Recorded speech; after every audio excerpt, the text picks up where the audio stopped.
नमस्कार, एक बार फिर से जी हेल्प के इस प्लेटफॉर्म पर आपका स्वागत है। और हम सभी लोग जी हेल्प की पूरी टीम की तरफ से आपको इस एग्जाम के लिए अग्रिम शुभकामनाएं। दोस्तों, कल आप रीट एलिजिबिलिटी टेस्ट के अंदर अपीयर होने जा रहे हैं और निश्चित तौर पर आप इस एग्जाम में अच्छा कर पाएं, हम ये ईश्वर से दुआ करेंगे। एक बार पुनः आप सभी को हमारी टीम की तरफ से ढेर सारी शुभकामनाएं। और इसके साथ साथ हम बात करेंगे कुछ जरूरी बातें जो मैं आपके साथ शेयर करना चाहूंगा। सबसे पहली और सबसे बड़ी बात जो है वो आपसे जो मैं कहूंगा वो एग्जाम सेंटर जो है उस पर पहुंचने को लेकर के।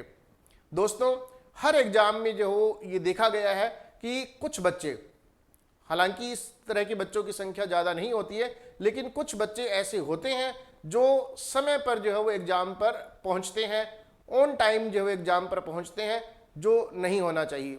आपको अपने एग्ज़ाम सेंटर पर कम से कम 2 से 3 घंटे पहले जो है वो पहुंचना चाहिए।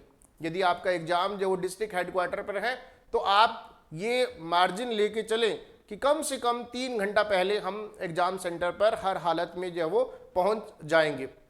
ऐसी आपसे जो अपेक्षा की जाती है। कम से कम 2-3 घंटे पहले आप एग्जाम सेंटर पर जरूर पहुंचे दोस्तों।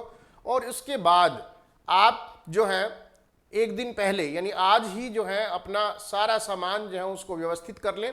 आप अपने एडमिट कार्ड के अंदर लिखे हुए जो भी इंस्ट्रक्शंस हैं उनको अच्छे तरीके से पढ़ लें, जरूर पढ़ लें उनको अच्छे तरीके से। और किन किन चीज़ों की कल आपको वहाँ पर ज़रूरत पड़ने वाली है वो चीज़ें आज ही आप संभाल करके रख लें और कल सुबह जाते समय आप उनको अपने साथ जो है वो कैरी कर पाएँ, ऐसी व्यवस्था करें। घर में जो सदस्य हैं उनको आप बता दें कि कल उनको जाते समय ज़रूर याद करा दें कि ये सामान जो है वो मुझे साथ में लेकर के जाना है, ताकि यदि आप भूल भी जाएं तो आपके पारिवारिक सदस्य जो हों इसकी याद आपको दिला दें। सेंटर पर समय पर पहुंचना और अपनी आईडी जो है लेकर के, अपने फोटोग्राफ लेकर के, अपने बॉल पेन या जो भी चीज़ें आपको चाहिए उसके साथ पहुंचना जो है आप यूँ समझ लीजिए बहुत ज़्यादा ज़रूरी है और आपका प्राथमिक काम है। उसके बाद हम बात करते हैं कि जब आप एग्ज़ाम सेंटर पर जो है वो पहुँचें उससे पहले आप ज़रूर कुछ न कुछ खा लें। जनरली ऐसा देखा गया है कि बच्चे जो हैं खाने से परहेज करते हैं सुबह सुबह, तो आप ज़रूर एक चपाती या कुछ भी जो है ज़रूर खाएं। बिना खाए जो है आप बिना खाए जो हो एग्ज़ाम सेंटर पर जो ना जाएं, एग्ज़ाम के अंदर ना बैठें। कुछ ना कुछ आपका जो है वो खाया हुआ होना चाहिए। मौसम थोड़ा सा प्रतिकूल है, ह्यूमिडिटी जो हो वातावरण में ज़्यादा है और ज़रूरी है कि आप चक्कर इत्यादि की समस्या जो है उसको फेस ना करें। इसके लिए कुछ ना कुछ आपका खाया हुआ होना चाहिए। उसके बाद वहाँ पर बैठने के बाद जब आप अपनी सीट जो है उस पर बैठ जाते हैं, हर बार ऐसा होता है कि 5-7% बच्चे ऐसे होते हैं जो एग्ज़ाम के बाद में हमसे कांटेक्ट करते हैं इस चीज़ को लेकर के कि मैंने अपने ओएमआर में रोल नंबर गलत भर दिया, नाम गलत लिख दिया, अपना लैंग्वेज जो है उसको गलत लिख दिया, सर इससे क्या होगा, है ना, बहुत कुछ होगा। तो इसलिए आप ओएमआर भरते समय अपनी सारी की सारी डिटेल्स जो हैं उसको अच्छे से भरें, अच्छे से चेक करें, अपने पूरे होशो हवास में रहें, पेशेंस के साथ रहें, धैर्य जो है वो बनाए रखें और बिल्कुल हैफेजार्डली जो है वो काम ना करें। आपसे अपेक्षा की जाती है कि एटलीस्ट ओएमआर के अंदर डिटेल्स भरते समय आप पूरा का पूरा पेशेंस जो है रखेंगे, अपना धैर्य जो है रखेंगे ताकि कोई भी डिटेल वहाँ पर गलत जो है वो ना भरी जाए। उसके बाद बात आती है इस एग्ज़ाम को लेकर के 150 क्वेश्चंस को लेकर के। नो डाउट ये एक एलिजिबिलिटी टेस्ट है, नो डाउट इसके अंदर जनरल कैटेगरी के जो स्टूडेंट्स हैं उनको 90 क्वेश्चंस जो है 90 मार्क्स या 90 क्वेश्चंस जो इसके अंदर चाहिए आउट ऑफ 150। इसी तरीके से ओबीसी कैटेगरी जो है उनको 82 या 83 क्वेश्चंस जो वो करने हैं। लेकिन सबसे ज़्यादा जो ज़रूरत है इस एग्ज़ाम को साइंटिफिकली या टेक्निकली देखने की कि ये एग्ज़ाम 4 पारियों में हो रहा है, 23 तारीख को 2 और 24 तारीख को 2। अगर जो ये एग्ज़ाम जो है 4 पारियों में हो रहा है तो निसंदेह जो है स्केलिंग जो है उसकी संभावना बनी रहेगी, अर्थात स्केलिंग होनी ही होनी है। इन केस आपके एग्ज़ाम की स्केलिंग होती है या यूँ कह लीजिए कि इस तरह की कोई चीज़ होती है तो इसके लिए ज़रूरी है कि आप जो है वो सारे के सारे क्वेश्चंस जो वो अटेम्प्ट करें, 150 क्वेश्चंस जो वो अटेम्प्ट करें और आप ज़्यादा से ज़्यादा सही क्वेश्चंस जो करने की कोशिश करें। इसके साथ साथ जो है यदि हम बात करें कि OMR कैसे भरें, OMR जो है भरने के कई सारे तरीके होते हैं। जनरली बच्चे 10-5 क्वेश्चन करके उसको भर लेते हैं OMR में, है ना। कुछ बच्चे ऐसे हैं जो 150 के 150 क्वेश्चन पूरे कर लेते हैं और फिर लास्ट में जो वो OMR उठाते हैं, गलत है। यदि आप 5-5 क्वेश्चन करते हैं और फिर उसके बाद OMR में भरते हैं, वो भी गलत है। OMR भरने का जो सही तरीका है वो ये है कि आप जो है पूरे के पूरे पेपर को जो है वो 3 भागों में डिवाइड कर दें। उदाहरण के लिए यदि रीट पेपर की बात करें, 150 क्वेश्चन है, तो पहले चरण में आप जो है जब आप पेपर की रीडिंग लेते हैं तो आप पहले चरण में उन क्वेश्चंस को करें जो क्वेश्चंस बहुत ज़्यादा इजी हैं। आप 1 to 150 क्वेश्चंस पूरे जो है वो पढ़ सकते हैं। जो क्वेश्चन आपको इजी लगते जा रहे हैं उनको आप टिक करिए। सामान्यतया ऐसे क्वेश्चंस की संख्या 50, 60, 65, 70 के करीब होती है। पेपर अगर जो आउट ऑफ वे चला जाता है तो इसकी ऐसे क्वेश्चंस की संख्या 40-50 के बीच में भी रह सकती है, 20-25 के बीच में भी रह सकती है। इससे हमें घबराना नहीं है, इससे हमें घबराना नहीं है। तो पहले चरण में जो क्वेश्चंस आपको बिल्कुल इजी लगते हैं, जो आते हैं, एक नज़र में हो रहे हैं, उनको कर लें, फिर उनको OMR में भरें। OMR अपने साथ सामने रखें और क्वेश्चन पेपर इधर से देख के क्वेश्चन नंबर 6 का ये है, 11 का ये है, 13 का ये है। उसके बाद जो है आप दूसरे चरण में उन क्वेश्चंस को उठाएं जो आपको आते तो हैं लेकिन उनमें टाइम लगता है, जैसे अनसीन पोइम है, अनसीन पैसेज हैं, न्यूमेरिकल क्वेश्चंस हैं, कहीं कोई रीजनिंग लगानी है, एटसेट्रा एटसेट्रा। यदि आप पहले चरण में ये अनसीन पोइम और अनसीन पैसेज लेकर के बैठ जाएंगे तो ये गलत होगा। आपसे अपेक्षा की जाती है कि आप पहले चरण में सिर्फ वही प्रश्न करें, वही क्वेश्चंस करें जो आपको अच्छे से आते हैं। दूसरे चरण में वो क्वेश्चंस करें जो आपको आते तो हैं लेकिन थोड़ा टाइम लेते हैं, और फिर आप दूसरे चरण के जो क्वेश्चंस हैं, दूसरे राउंड के जो क्वेश्चंस हैं, उनको भी जो है वो OMR में भर लें। फिर आप आते हैं तीसरे चरण में।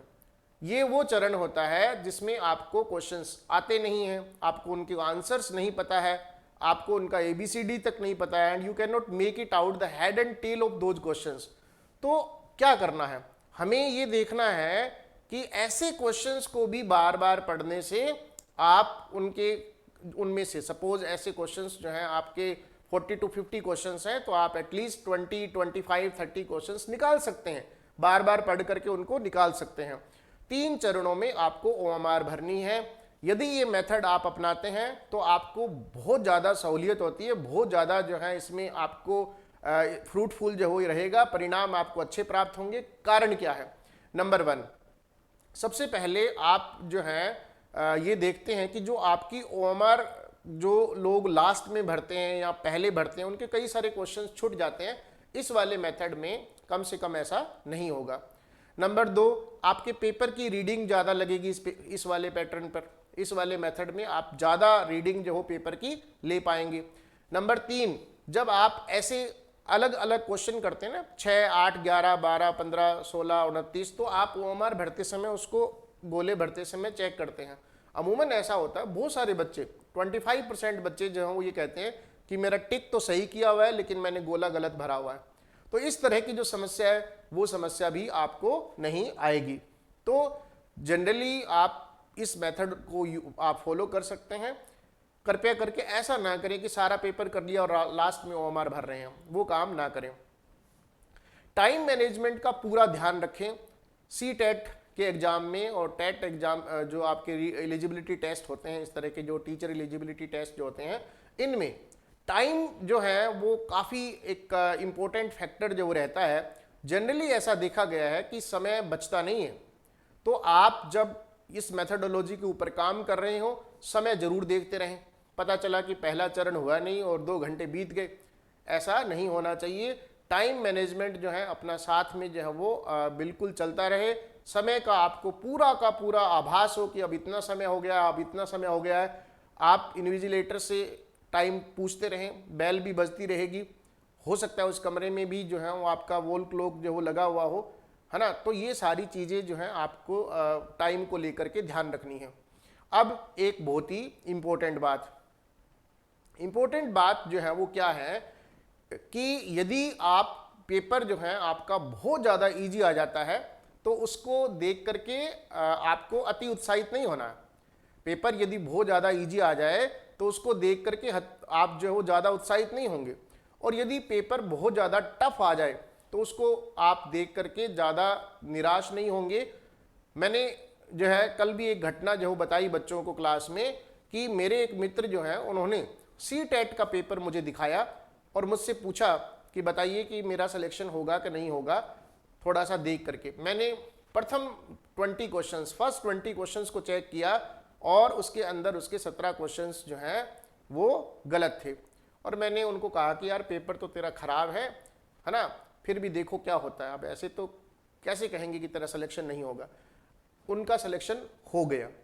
ये आया देखने में कि बाद वाले जो क्वेश्चंस थे उनके तकरीबन सही थे, अच्छे किए हुए थे। तो यदि शुरू में आपका जो पेपर है उसमें आपको लग रहा है कि काफ़ी टफ क्वेश्चंस हैं तो आपको इससे घबराना बिल्कुल भी नहीं है। हो सकता है कि मिडल या एंड में जो है वो क्वेश्चंस अच्छे हों, और ज़्यादा इजी देख करके पेपर आपको रुकना नहीं है कि भाई 90 क्वेश्चन हो गए, 100 हो गए, 110 हो गए, मेरे 110 तो पूरे सही हैं 120 में, अब मैं और क्या करूँगा। नहीं, जो बात मैंने स्केलिंग को लेकर के बताई ना, उससे डरना है। हमें ज़्यादा से ज़्यादा स्कोर जो है वो करना है, ये हमें कोशिश करनी है कि ज़्यादा से ज़्यादा स्कोर जो वो हम करें। इस चीज़ का विशेष रूप से ध्यान रखना है। अब अंत में दोस्तों कुछ ज़रूरी बातें। सबसे पहली बात ये कि आपको बड़े पेशेंस के साथ जो अपना काम करना है, धैर्य के साथ काम करना है। जो विद्यार्थी 150 क्वेश्चंस ढंग से पढ़ लेगा, 4 ऑप्शंस जो उनके नीचे दिए हुए उनको ढंग से पढ़ लेगा, जनरली ये देखा गया है कि क्वेश्चन पढ़ने के बाद यदि ए ऑप्शन उसका करेक्ट ऑप्शन है तो बाकी के 3 ऑप्शन हम पढ़ते ही नहीं है ना, पढ़ने चाहिए। यदि कोई विद्यार्थी है ना, एक ऐसा फार्मूला बता रहा हूं जिसके जरिए आपका रीट एग्जाम क्लियर होना ही होना है, 100% होना है। ठीक है, कैसे? आप यदि 150 क्वेश्चंस पूरे पढ़ लेते हैं और चारों ऑप्शंस उसके पढ़ लेते हैं, यानी लगभग 600 ऑप्शंस आप जो हैं पढ़ लेते हैं और क्वेश्चंस 150 जो है वो पढ़ लेते हैं अच्छे तरीके से, और उसके बाद उनका आंसर करने का प्रयास करते हैं, ऐसा हो ही नहीं सकता है कि आपका एग्जाम क्वालिफाई ना हो। ऐसा हो ही नहीं सकता है कि आप एग्जाम जो हो क्वालिफाई ना कर पाएँ। तो ये तय है कि आपका सिलेक्शन जो है वो आपका होना है, आपका चयन होना है, यानी आपका एग्जाम क्वालिफाई जो है वो होना ही होना है। और इसका जो दूसरा चरण है, सब्जेक्ट पेपर जो है उसके अंदर आपको अपीयर होना ही होना है।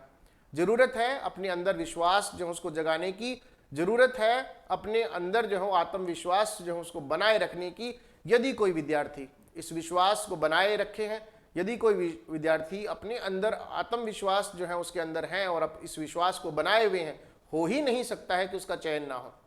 लेकिन जो बच्चे तनाव लेते हैं, चिंता करते हैं, तनाव और चिंता जायज़ है, स्वाभाविक है, होती हैं, बट नेचुरल है, लेकिन उसको अपने ऊपर हावी मत होने दो।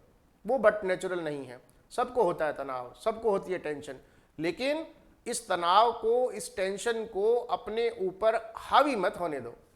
ठीक है, आप सिर्फ एक बात याद रखना कि आपका चयन होना है, आपका ये एग्जाम क्वालिफाई होना है और इसको कोई रोक नहीं सकता।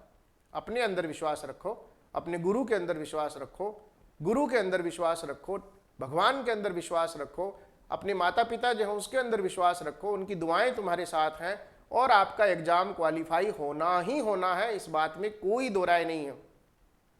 आप जो हैं जीतने के लिए पैदा हुए हैं और आप जीतेंगे, बशर्ते कि आप जो है वो धैर्य के साथ काम करें, बशर्ते कि अपना मोराल जो है उसको आप हाई रखें, नेगेटिव पीपल, नेगेटिव लोग जो हैं उनसे दूर रहें, बेकार की र्यूमर्स जो हैं उनसे दूर रहें, अच्छे से है ना, पॉजिटिविटी के साथ, सकारात्मकता के साथ जो है ये मान करके कि हमारे साथ सर्वशक्तिमान ईश्वर जो है उसका आशीर्वाद है, गुरु का आशीर्वाद है, माँ बाप का आशीर्वाद है, हमारे साथ कुछ गलत हो ही नहीं सकता है। यदि इस विश्वास के साथ आप आगे बढ़ते हैं तो दुनिया की कोई ताकत जो आपको रोक नहीं पाएंगी और आप सफल होंगे, निसंदेह आप सफल होंगे। आज आपको मैं यहाँ इस मंच के माध्यम से अपने द्वारा, मेरी टीम के द्वारा, सभी के द्वारा यहाँ से शुभकामनाएं जो प्रेषित कर रहा हूँ, और आप जो हैं कल जब अपने एग्जाम सेंटर्स जो उससे निकलें तो आपके चेहरे जो है वो मुस्कुराते हुए हों, आप मुस्कुराते हुए जो हो बाहर निकले और आप बेहतर जो है वो करते हुए बाहर निकलें और आप आश्वस्त हो इस बात में कि आपका एग्जाम क्वालिफाई हो चुका है। ऐसी मेरी शुभकामनाएं और ऐसा मैं चाहूंगा और आप ऐसा करेंगे, बिल्कुल करेंगे आप ऐसा, क्योंकि आपको अपने अंदर विश्वास रखना पड़ेगा। आपको ये याद रखना होगा, जब तक आप अपने अंदर विश्वास नहीं रखोगे तब तक आपकी जीत हमेशा संदिग्ध रहेगी। यदि जीतना है तो अपने अंदर इस विश्वास को जगाना पड़ेगा। एक बार पुनः आपको मेरी तरफ से ढेर सारी शुभकामनाएं और आप एग्जाम में जाकर के और अच्छे से एग्जाम को अटेम्प्ट करें और एग्जाम हॉल से मुस्कुराते हुए बाहर निकलें। इन्हीं शुभकामनाओं के साथ धन्यवाद।